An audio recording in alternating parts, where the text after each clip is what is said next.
Ben Goy, bonjour.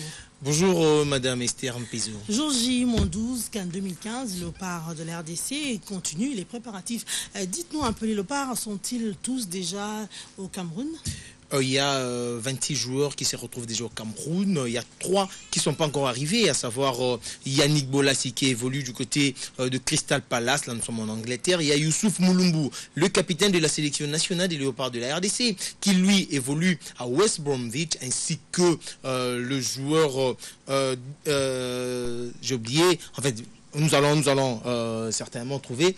Ce joueur-là aussi n'est pas encore arrivé. C'est Zakwani de Peterborough, qui lui aussi n'est pas encore arrivé. Mais déjà aujourd'hui, le 3 seront là. Question de pouvoir faire le 29 présélectionné avant la rencontre du 7 face au Cameroun. Et après cette rencontre, il y aura une liste de 23 qui vont devoir. Déjà, est-ce que tous les pros sont déjà là ou ceux qui évoluent à l'étranger ils sont déjà là? Oui, ceux qui évoluent à l'étranger sont déjà là. Il y a le joueur comme Kabananga qui évolue à Bridge. Il y a Bokila, c'est en Belgique.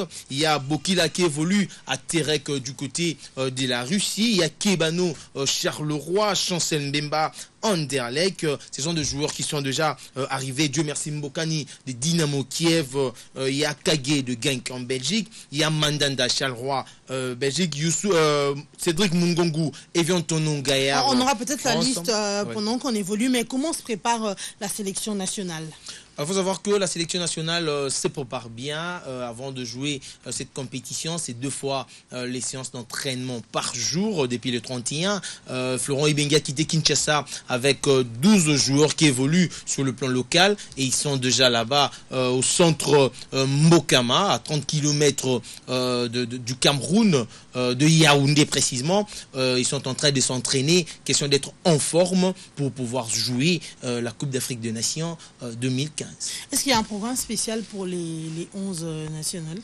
Ouais, en dehors de la rencontre face aux Camerounais du 7, il n'y a pas un autre programme, mais ils vont seulement chercher à se préparer en conséquence. Mais il faut savoir que le Cameroun a réussi à battre la République démocratique du Congo lors des éliminatoires qualificatifs à cette compétition. En allée, le Cameroun a battu la RDC à Lubumbashi sur la marque de 2-0. Et au match retour, la RDC a perdu face à la sélection camerounaise, c'était à Yaoundé, sur la marque de 1-0. Et c'est un match test, c'est un grand match qui va chercher à donner de la confiance aux joueurs des Léopards, car après avoir perdu 2 matchs, il reste une rencontre et il faut chercher à remporter ou ne serait-ce faire un match nul avant de pouvoir partir pour la Guinée équatoriale. Vous venez de dire que Florent Ibenga a emmené 26 joueurs qui doivent jouer, mais à quand la liste des 23 Léopards pour Malabo finalement?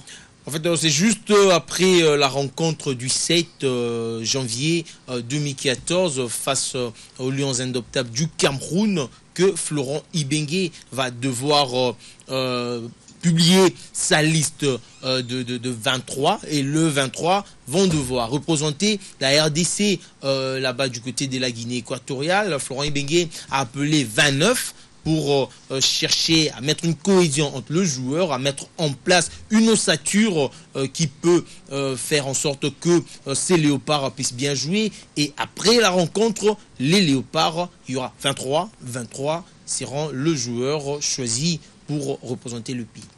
Dites-nous, Ben, peut-être une dernière question. Pouvons-nous connaître les adversaires des Léopards et la date de la première journée?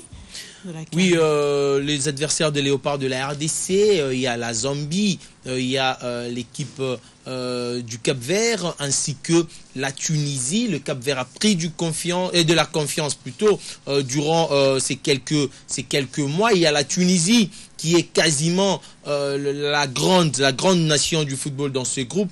Et de l'autre côté, nous avons la Zambie qui a remporté la Coupe d'Afrique des Nations 2012. Ce sont là les 3 adversaires de la RDC. Et la RDC va jouer son premier match déjà le 18 janvier. Et on a toujours dit Natura non nisi perando Wintitur, ce qui veut dire on commande à la nature qu'en lui obéissant, il faut obéir la nature du football. Et pour obéir à la nature du football, il faut se préparer en conséquence, chercher à bien négocier le premier match et puis après le deuxième ainsi que la troisième rencontre. La troisième rencontre de la RDC va jouer la Tunisie et la Tunisie, c'est pas un adversaire à minimiser, c'est une grande nation du football et il faut jouer à fond et chercher de bons résultats pour jouer le quart de finale et pourquoi pas une demi-finale ou encore une finale, quoique ça va être difficile avec le nation qu'on a vu jouer les éliminatoires. Il y a de grandes nations, il y a de grandes équipes qui ont joué et le Cap-Vert aussi est en train de jouer. Le Cap-Vert s'est qualifié avant même de jouer son dernier match. Le Cap-Vert était déjà qualifié. La RDC a attendu la dernière rencontre de la Tunisie, c'était face à l'Égypte, mais la RDC a fini par avoir son ticket pour Malabo. Nous allons attendre après la préparation pour voir le Léopard jouer la Coupe d'Afrique des Nations, la 30e édition de cette compétition. Il ne reste plus qu'à dire bonne chance au Léopard de la RDC. Merci à toi, Ben Ngoï, surtout avec tes expressions latines. On se retrouve prochainement. Merci. Mesdames, Messieurs, nous continuons l'actualité dans ce 12-13. On se retrouve tout juste après.